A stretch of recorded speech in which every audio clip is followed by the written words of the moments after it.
Hello friend, welcome back to my new video. তোমাদের food বাঙালিতে আরও একবার ওয়েলকাম। তো আজকে তোমাদের সামনে নিয়ে চলে এসেছি ফুলকপির একটা দারুণ সুন্দর চপের রেসিপি। শীতকাল মানেই তো নানা রকমের সবজি তো লেগেই আছে, তাই আজকে ভাবলাম যে অনেক ধরনের সবজি দিয়ে একটুখানি চপের রেসিপি করা যাক, বেসিক্যালি ফুলকপি দিয়ে। ফুলকপির এখন কমই দাম, তো অঠেল ফুলকপি বাজারে কিন্তু অনেক বিক্রি হচ্ছে।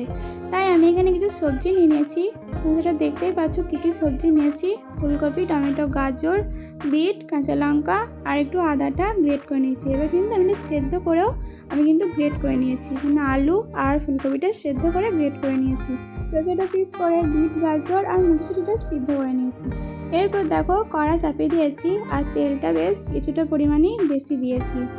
তেলটা একটু ভালোভাবে গরম করে নেওয়ার পর দিয়েছি আমি এখানে শুকনো মরিচ আর দিয়েছি কিছুটা পরিমাণে আদাটা গ্রেট করে, আর আমি এখানে কাঁচা মরিচ দিয়েছি। তো এটাকে ভালোভাবে ভেজে নিচ্ছি।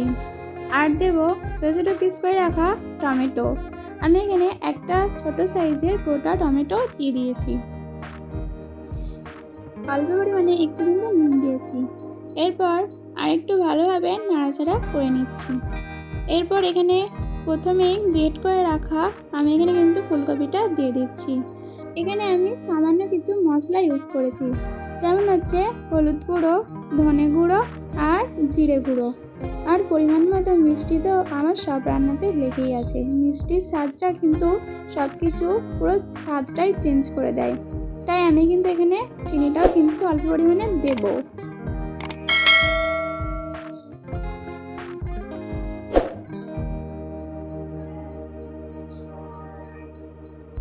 এরপর দেখো গ্রেট করে রাখা সিদ্ধ আলু একটা দিয়ে দিচ্ছি, আর ওই যে সবজিগুলো সিদ্ধ করে রেখেছিলাম সেগুলো কিন্তু দিয়ে দিচ্ছি।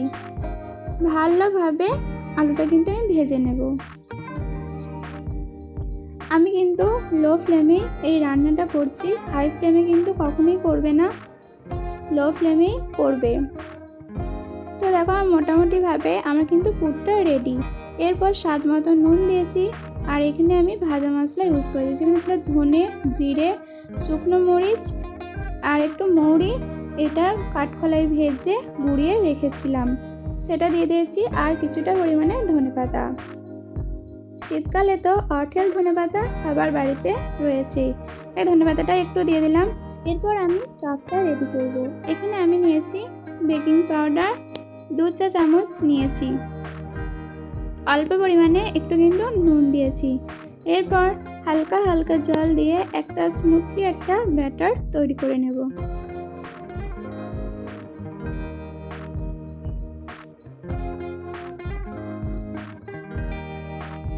বুঝতেই পারছো কতটা ব্যাটারটা পাতলা রেখেছি। এরপরে দেখো আলুটা আমি কিন্তু চপের মতন করেই করব। তার আগে ফার্স্টে আমি হাতে তেল বুলিয়ে নিচ্ছি। এরপর এক ডাব আলু নিয়ে একটা চিকচিকির ওপরে আমি কিন্তু আলুটা দেব।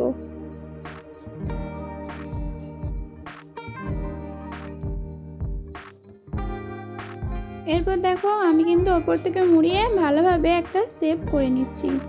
এটা করার কারণটাই হলো হাতে যেন চেপকে না লেগে যায়, তার জন্য আমি এটা নিয়েছি। তোমরাও এটা নিতে পারো।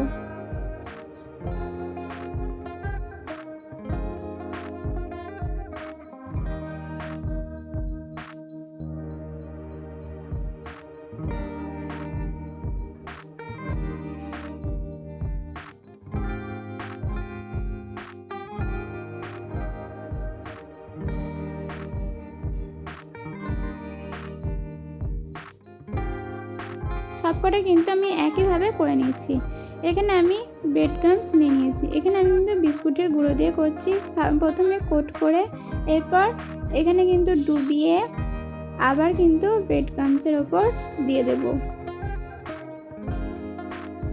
এভাবে কিন্তু আমি প্রায় 5-6টা 7টা করেই নিয়েছিলাম। দেখো আমার কিন্তু একটা চপ রেডি হয়ে গেল।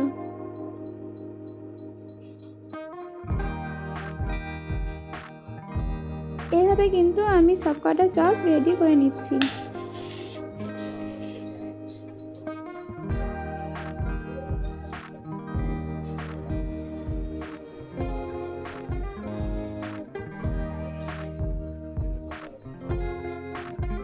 এরপর আগে থেকে বসিয়ে দিয়েছিলাম গরম তেলটা, তো সেখানে একে একে কিন্তু আমি দিয়ে দিচ্ছি। আর এটা তেলে দেওয়ার আগে ফার্স্টে কিন্তু ছেড়ে নেবে, ব্রেড ক্রাম্বসগুলো যাতে ঝরে চলে যায় সেরকম কিন্তু করবে। লো ফ্লেমে মুচমুচে করে কিন্তু এটা ভেজে নেবে। নিরামিষি এই চপটা খেতে এত ভালো হয়েছিল যেটা ধারণার বাইরে। এখানে কিন্তু আমি কোনো পেঁয়াজ রসুন অ্যাড করিনি, শুধুমাত্র নিরামিষিতেই এই চপটা কিন্তু আমি করেছি। তো দেখো কত সুন্দর কালারটা এসেছে, আর দেখতে যে কতই না ভালো লাগছে। তোমাদেরকে তো একটা ভেঙে দেখাতে হবে, তাই না বলো? তোমরা তো দেখবে যে জিনিসটা কতটা সুন্দর হয়েছে। এটা কিন্তু দারুণ খেতে হয়েছিল। তো তোমাদের ভিডিওটা কেমন লাগলো আমাকে কিন্তু অবশ্যই একটা কমেন্ট করে জানিও।